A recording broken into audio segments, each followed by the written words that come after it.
Hi this is Satish, welcome to bat trader. चलिए दोस्तों, आज हम स्टार्ट करेंगे बिल्कुल बेसिक से कि प्राइस एक्शन क्या होता है। प्राइस एक्शन को पहले समझने से पहले हम समझते हैं कैंडल स्टिक्स क्या होती हैं और कैंडल स्टिक्स का क्या बेसिक यूज़ होता है, किस तरीके से हम उन्हें यूज़ करते हैं और प्राइस किस तरीके से उसे डिपिक्ट करती है, मतलब समझाती है कैंडल स्टिक।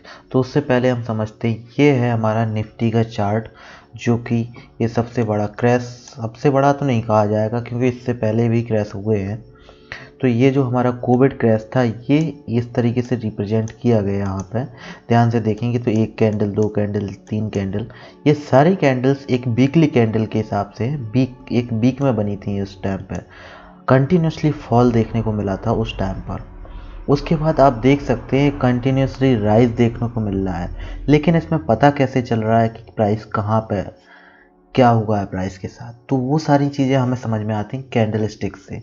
ऐसा नहीं है कि हमारे पास और कोई तरीके नहीं है प्राइस को रिप्रेजेंट करने के, लेकिन हम कैंडल स्टिक्स प्रेफर करते हैं क्योंकि ये बहुत ही अच्छा विजुअल तरीका है, दिखने में बहुत अच्छा लगता है इसमें और बहुत अच्छे से समझ में आ जाता है। जैसे कि आपने एक बहुत अच्छा कोट सुना होगा कि a one picture tells 1,000 word, मतलब एक तस्वीर आपको 1000 शब्द से भी ज़्यादा बता देती है। तो इस हिसाब से हमें पता चलता है चीज़ें।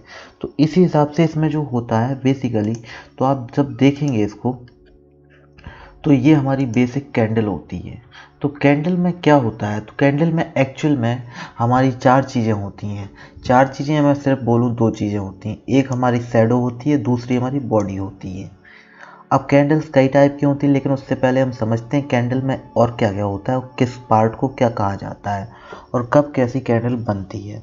तो देखिए, कैंडल का जो ऊपर का हिस्सा होता है शैडो वाला हो सकता है या बिना शैडो वाला हो सकता है। इस लाइन को हम शैडो बोलते हैं, इस लाइन को हम शैडो बोलते हैं। तो इस लाइन को हम शैडो, इसका जो हाई पार्ट होता है उसे तो हम हाई बोलेंगे और इसका जो डाउन साइड की शैडो होगी उसका लो लो होगा। इसके बाद अगर कैंडल रेड है, अगर कैंडल रेड है तो वो रेड कैंडल बन कैसे रही है, ये भी इम्पोर्टेंट है। उसको बनने का तरीका ये है। थोड़ा और अच्छे से समझने के लिए हम समझते हैं कि मान लीजिए ये हमारी प्राइस थी 50 रुपये।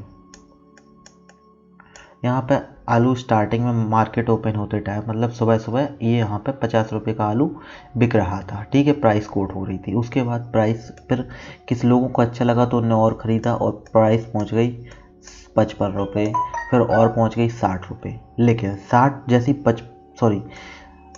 रुपये जब पहुंची तो फिर सेलर्स को अच्छा लगने लगा, बेचने वालों को अच्छा लगने लगा कि अच्छा प्रॉफिट हो रहा है, हम बेच देते हैं। तो बेचने की वजह से क्या हुआ, प्राइस और नीचे आई, 50 आई। 50 के बाद और लोगों को लगा अब प्राइस और ना गिर जाए, उनने और बेचा 45 तक गई, 40 तक गई, 40 के बाद 60, 40 के बाद 30 तक गई, 30 के बाद 20 तक गई, 20 के बाद 10 तक भी पहुंच गई। लेकिन जैसी 10 पे पहुंचती है प्राइस को लगता है, मतलब लोगों को लगता है बहुत सस्ता हो गया और ख़रीद लो। और फिर क्या हुआ, और ख़रीदने की वजह से ये प्राइस वापस ऊपर चली गई और टाइम हो गया मार्केट क्लोजिंग का। तो इस तरीके से हमारी एक कैंडल बन जाती है। तो ये होता है फॉर्मेशन ऑफ कैंडल। इसी तरीके से कई टाइप की कैंडल्स बनती हैं, वो हम आगे देखेंगे। और अब जनरली इसको अगर हम उल्टा कर लेते हैं तो हमारी ग्रीन कैंडल बन जाएगी। मान लीजिए क्या हुआ कि मार्केट खुला और खुलने के बाद फिर लोगों को लगा प्राइस नीचे ना गिर जाए तो बेच दो, इसी प्राइस पे बेचा और वो गिर गया। जैसे कि आलू मान लो 10 रुपये पे स्टार्ट हुआ था सुबह सुबह, उसके बाद वो 5 रुपये पे आ गया। लेकिन जैसे ही 5 पे आया लोगों को लगा बहुत अच्छा प्राइस मिल रहा है, खरीदा और ना वापस गया, प्राइस फिर ऊपर चला गया। फिर ऐसे ही 10 से 20 हुआ, 20 से 30, 40, 40, 50, 60 तक पहुंच गया। 60 पे पहुंचने के बाद लोगों को लगा कि अब बहुत ज़्यादा प्रॉफिट हो रहा है अच्छा खासा, इससे प्राइस अगर गिर ना जाए, इससे पहले बेच दो। बेचने के बाद टाइम हो गया क्लोजिंग का और यहाँ पे ये क्लोज हो गया, तो ये 50 रुपये क्लोज पे हो गया।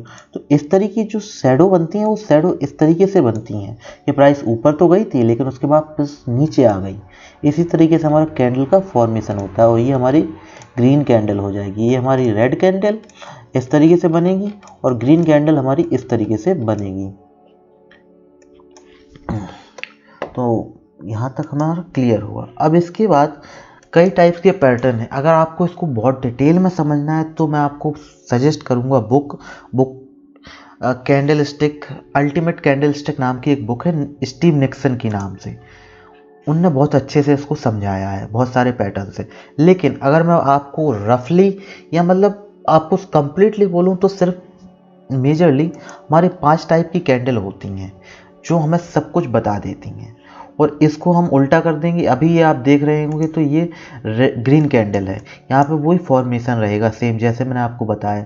अब यहाँ पे बिक नहीं बनी, इसका मतलब प्राइस जहाँ खुली वहीं से लोगों को पसंद आना स्टार्ट हो गया और उन्होंने बाय किया, और बाय करते करते वहाँ तक वो ऊपर गए, मतलब क्लोजिंग के टाइम तक भी किसी ने बेचा नहीं और प्राइस वहीं क्लोज हो गई। तो इस तरीके से जो कैंडल बनती है उसे सुपर बुलिश कैंडल कहते हैं, और एक बहुत ही ज़्यादा बुलिश, एक्सट्रीमली बुलिश कैंडल होती है। इसके बाद एक कैंडल होती है जो उसे हम पिन ड्रॉप कैंडल भी बोलते हैं। इस कैंडल में क्या होता है, ये सेकंड बुलिश कैंडल क्यों कहते हैं, क्योंकि जहाँ पे मार्केट ओपन हुआ वहाँ से थोड़ा सा ओपन ऊपर गया। एक्चुअल में जब ये फॉर्मेशन होता है इसका बनने का तरीका ऐसा होता है कि ये ऐसा भी हो सकता है ऊपर जाए या उससे पहले फॉल हो जाए। तो जनरली इसमें जब प्राइस एक्शन बनता है तो प्राइस एक्शन में जब ये ओपन होता है उसके बाद ये फॉल होना स्टार्ट हो जाता है।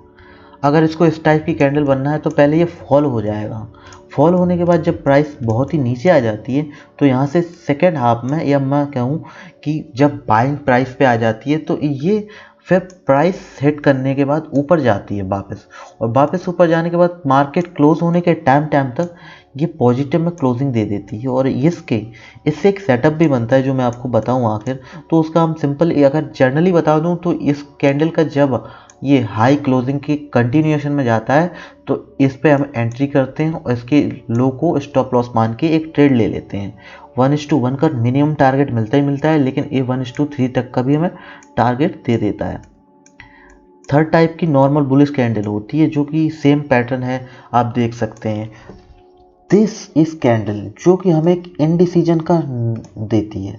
अब इंडिसीजन क्यों, एक्चुअली सब कुछ हमारा रिफ्लेक्ट होता है प्राइस में।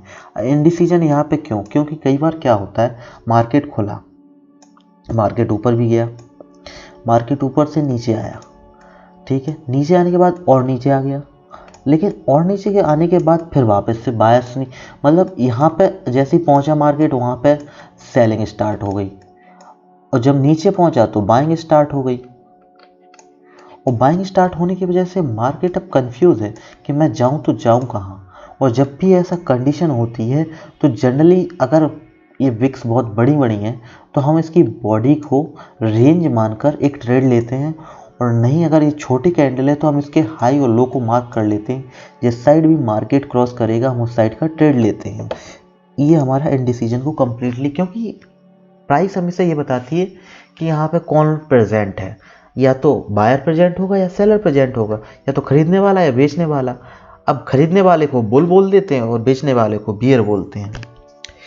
इस बुलिश कैंडल में एक कैंडल होती है सबसे थोड़ी अजीब सी कैंडल कहते हैं इसे, लेकिन ये बियरिश रखती है, माहौल बियरिश रखती है। इस कैंडल से हमें ये समझ में आता है कि मार्केट खुला तो अच्छी ट्रेजेक्टरी में, मतलब अच्छी जगह खुला, वहाँ से ऊपर भी गया, लेकिन वो जैसे ही ऊपर पहुंचा तो सेलर्स को वो प्राइस अच्छी लगने लगी, उनने बेचना स्टार्ट किया और मार्केट कहीं इन द एंड फ्लैट या थोड़ा सा बुलिश क्लोज हुआ, जिसको बुलिश एक्चुअली मानते नहीं है। क्योंकि अगर मार्केट, अब इसमें भी एक कंटिन्यूएशन की थ्योरी रहती है, या थ्योरी बोलूँ ये सिंपल सी प्राइस एक्शन में कहते हैं कि अगर जनरली नेक्स्ट डे मार्केट यहाँ पे खुलता है फ्लैट और इसका लो क्रॉस होता है तो कंप्लीटली सेलिंग माहौल है, क्योंकि यहाँ पे सेलर्स मीट कर चुके हैं, कंफर्म हो चुके हैं कि भैया सेलर्स हैं। लेकिन अगर यहाँ पे से कंटिन्यू नहीं होता है और यहाँ से कंटिन्यू करता है तो जनरली 50% या 50% का हम मानते हैं। अगर ये लेवल क्रॉस हो जाता है तो यहाँ पे जिसने सेल किया था वो अपने शॉर्ट कवरिंग के लिए बहुत अच्छा टारगेट भी ले सकते हैं, लेकिन ये हमारा 20 to 30% ही होता है max, most of the time 30% he probability होती है इसकी। तो इसको हम ट्रेड जनरली इस साइड नहीं करते, हम इसको इस साइड ही ट्रेड करने की कोशिश करते हैं, डाउन साइड में ही। तो ये हमारी बुलिश दिख रही है, लेकिन ये बियरिश कैंडल मानी जाती है, लीस्ट बियरिश भी बोल सकते हैं इसको। Next same kind of candles हमारी बियर्स के लिए भी होती हैं। तो ये भी आप रेड देख रहे होंगे, वही most bearish candle, second most bearish candle. Actually ये बियरिश नहीं है, ये हमारी बुलिश कैंडल मानी जाती है, क्योंकि यहाँ पे कंफर्म हुआ कि प्राइस वापस नहीं नीचे आई, लेकिन प्राइस ने एंड, जैसे कि मार्केट यहाँ पे किस तरीके से ओपन होता है, तो मार्केट यहाँ पे ओपन हुआ मार्केट ओपन होने के बाद प्राइस एक्चुअली में नीचे चली गई, फॉल होती गई और एट द एंड बायर्स को प्राइस मीट हो गई, मतलब यहाँ पे बाइंग स्टार्ट हो जाएगी। और बाइंग स्टार्ट होने के बाद जब बायर्स एंटर हुए तो प्राइस को वापस से ऊपर अप साइड की तरफ ले गए, ट्रेंड कर दिया। और ट्रेंड के बाद फिर at the end of the day वो क्लोज थोड़ा नेगेटिव में हुए हैं, लेकिन ये जो कंफर्मेशन दे रहा है, ये दे रहा है कि यहाँ पे बुल्स बहुत एक्टिव हैं। इन कैंडल्स को थोड़ा और समझने के लिए हम समझते हैं कि ये बन कहाँ रही हैं, ये बहुत इंपॉर्टेंट है। अगर मान लीजिए ट्रेंड नीचे आ रहा है तो आप समझेंगे कि यहाँ पे अगर ये वाली कैंडल बनती है तो ये बुलिश साइन देगी, लेकिन अगर मान लीजिए अप साइड में ये बनती है ऐसी टाइप में कैंडल, तो ये ट्रेंडिंग में जब ये कैंडल बनती है तो ये पैटर्न बनती है जिसको कहते हैं हैंगिंग मैन पैटर्न। उस पैटर्न के हिसाब से ये कैंडल एक बियरिश साइन है कि भैया यहाँ से निकल जाओ अब, ठीक है। बुल्स यहाँ एंटर तो हुए, लेकिन अब कंफर्म हो सकता है कि यहाँ से वापस नीचे भी आ जाए, क्योंकि एक्चुअली में ट्रेंड काफ़ी कंप्लीट हो चुका है ऑलरेडी। इसी प्रकार से ये टाइप की कैंडल होती है, ये सेम कैंडल है, न्यूट्रल कैंडल मानते हैं इसे, मतलब ये बुलिश है, यहाँ पे ये बियरिश कैंडल है, नॉर्मल कैंडल है। ये जनरली ट्रेंडिंग मार्केट में होती है, ये सुपर ट्रेंड में होती है, ट्रेंडिंग में होती है। इसके बाद हमारी नेक्स्ट टाइम की इंडिसीजन कैंडल, नेगेटिव बने या पॉजिटिव इसका कोई सेंस नहीं बनता, बस ये इंडिसीजन कैंडल मानी जाती है। और ये हमारा लीस्ट जिसे कहते हैं, इसे भी हम बियरिश कैंडल कहते हैं। ये बुलिश है हमारी, ये बियरिश कैंडल है, इसको हमने बुल्स में भी देखा था, इसी टाइप के फॉर्मेशंस होते हैं। तो जनरली ये टाइप, और मैं कुछ और कैंडल्स की भी आपसे बात कर लेता हूँ। ये हमारा एक चार्ट है जिसको हम जरा सा एग्जाम्पल के लिए समझते हैं, फिर उसके बाद हम उन कैंडल्स की बात करते हैं। तो ये देखिए, अब जिस तरीके से हमने समझा है, ये कैंडल हमारी ये नॉर्मल कैंडल है, लेकिन यहाँ पे एक पोटेंशियल दिखा, ये कैंडल्स रिप्रेजेंटेशन, तो ये एक्चुअली ट्रेंड बता रहा है, लेकिन हमारे इम्पोर्टेंट ये कि ये प्राइस रिप्रेजेंटिव करने का तरीका है। ये ग्रीन कैंडल ये बता रही है कि प्राइस यहाँ पे ओपन हुई, उसके बाद बुल्स प्राइस अच्छी लगी बायर्स को और वो खरीदते गए कंटिन्यूसली उन्होंने खरीदा। इसी प्रकार से ये सेकंड में भी थोड़ा सा बुलिश से बियरिशनेस आए, खुलने के बाद नीचे आया, लेकिन मार्केट फिर बुल्स को अच्छा लगा, मतलब बायर्स को अच्छा लगा और उन्होंने खरीदा। इसी प्रकार से तो ये जनरली एक्चुअली ट्रेंड में यही होता है कि बिना सेलिंग के बाइंग नहीं आ सकती और बिना बाइंग के सेलिंग भी नहीं आ सकती, क्योंकि वन ऑफ द पर्सन तो वहाँ पे प्रॉफिट बुक करेगा, इधर वो सेलर भी कर सकता है प्रॉफिट बुक, या मतलब एक तो बायर प्रॉफिट बुक कर सकता है, या फिर हमारे शॉर्ट सेलर्स वहाँ शॉर्ट करना स्टार्ट कर सकते हैं। तो प्राइस एक्शन के हिसाब से या फिर मार्केट के हिसाब से, कहीं भी हिसाब से, पहले किसी न किसी टाइप की रैली होगी, उसके बाद अपोजिट साइड के प्लेयर्स आएंगे और उस मार्केट को अपोज करेंगे, फिर डिसीजन में जाएगा। तो ये जनरली चलता रहता है मार्केट में। तो जनरली मैं आपको कहूँगा कैंडल स्टिक क्या है, तो कैंडल स्टिक सिर्फ प्राइस रिप्रेजेंटेशन का एक तरीका है। कुछ टाइप्स की और कैंडल्स होती हैं जिनके बारे में मैं आपको बोलूँ तो एक होती है हमारी सुपर बुलिश कैंडल, जो कि लॉन्ग कैंडल बनती है। अब ये हमारी, अगर ये रेड है ग्रीन है ये मैटर नहीं करता, ये बिग कैंडल होगा। इसके बाद मीडियम कैंडल, ये मीडियम कैंडल, और ये हमारी small tiny candles. Tiny candles indecision का साइन देती हैं जनरली। अब इसमें बिग हो ना हो उससे मैटर नहीं करता, हाँ अगर बिग बड़ी है तो ये फिर मैटर करेगा, उसको हमें मैटर करना पड़ेगा, जो कि हम आगे देखेंगे आगे। लेकिन हमारी जनरली 3 टाइप की कैंडल्स होती हैं। एक टाइप की कैंडल्स ये होती है सुपर बुलिश कैंडल, जो कि बहुत बड़ी कैंडल बन गई।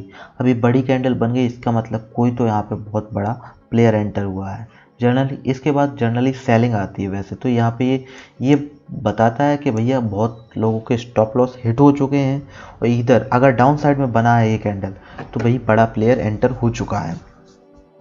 कैंडल्स की पोजीशन इंपॉर्टेंट होती है, कैंडल कहाँ बन रही है उससे बहुत ज़्यादा इंपॉर्टेंट होती है। कैंडल कैसी बन रही है ये मैटर उतना नहीं करता जितना उसकी पोजीशन क्या है। अगर ट्रेंड के बाद एक बड़ी कैंडल बन जाती है तो ये हमारा साइन ऑफ एग्जिट होता है। सेम ये हमारी कंटिन्यूस में बनती है। जैसे कि ट्रेंड अभी चल रहा है, मान ली प्राइस ऐसी चल रही है, तो यहाँ पे ये जो कैंडल्स बनेंगी ये वो इस मीडियम टाइप की कैंडल्स बनेंगी। और जनरली जब कंसोलिडेट होता है, ये साइडवेज जाता है मार्केट, तो ये छोटी छोटी कैंडल्स बनती हैं, स्मॉल स्मॉल कैंडल्स बनती हैं। ये हमारा जनरली कैंडल्स का अंडरस्टैंडिंग होती है, जिसको हमें समझना ज़रूरी है। तो ये मुझे लगता है यहाँ पे आपको कैंडल्स के बारे में काफ़ी इंटरेस्टिंग नॉलेज पता चला होगा। अब आपको ये पसंद आता है तो आप लाइक भी कर सकते हैं, नहीं करना है तो मत कीजिएगा, ऐसी कोई आप पे ऑब्लिगेशन नहीं है। और लास्ट में मैं कंक्लूजन सिर्फ यही देना चाहूँगा कि ये सिर्फ प्राइस रिप्रेजेंटेशन का एक तरीका है, इससे हमें बहुत इजीली समझ में आ जाता है। और कुछ चीज़ें मैं आपको एक चीज़ और बता देता हूँ कि हम कैंडल स्टिक क्यों यूज़ करते हैं। तो जैसे आप लाइन चार्ट अगर देखेंगे तो लाइन्स में सिर्फ इस तरीके की, जिसमें सिर्फ एक क्लोजिंग ही बताते हैं कि भैया मार्केट यहाँ क्लोज हुआ, यहाँ क्लोज हुआ। ये नहीं, अब ये पता तो चल रहा है नीचे आया, लेकिन कैसे नीचे आया, कहाँ पे खुला था, कहाँ पे कितना हाई लगाया था, ये सब पता नहीं चलता हमारी लाइन चार्ट से। तो ये तो लाइन चार्ट में ये इशू था। इसके बाद नेक्स्ट जो हमारी बार चार्ट था, तो बार चार्ट में इस तरीके का बार चार्ट बनता है। एक लाइन होती है, उसमें इस साइड पे हमारा बुलिश साइन होता है, इस साइड पे हमारा बियरिश साइन होता है। तो इस तरीके से हमें पता चलता है मार्केट किस साइड से किस साइड मूव किया। लेकिन ये यूज़ करते हैं, लेकिन अब जनरली अब जो अब कंटिन्यूएशन में चल रहा है, जो इजीली समझ में आ रहा है, तो समझ में आ रहा है, अब क्या करें।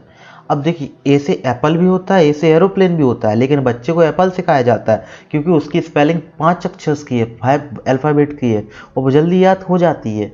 अब एरोप्लेन की स्पेलिंग याद करने में टाइम लग जाता है, तो इसीलिए जो अच्छे से आराम से समझ में आ रहा है उसी चीज़ को हम यूज़ करेंगे, इसलिए कैंडल स्टिक यूज़ करते हैं। I hope you like it. Thank you.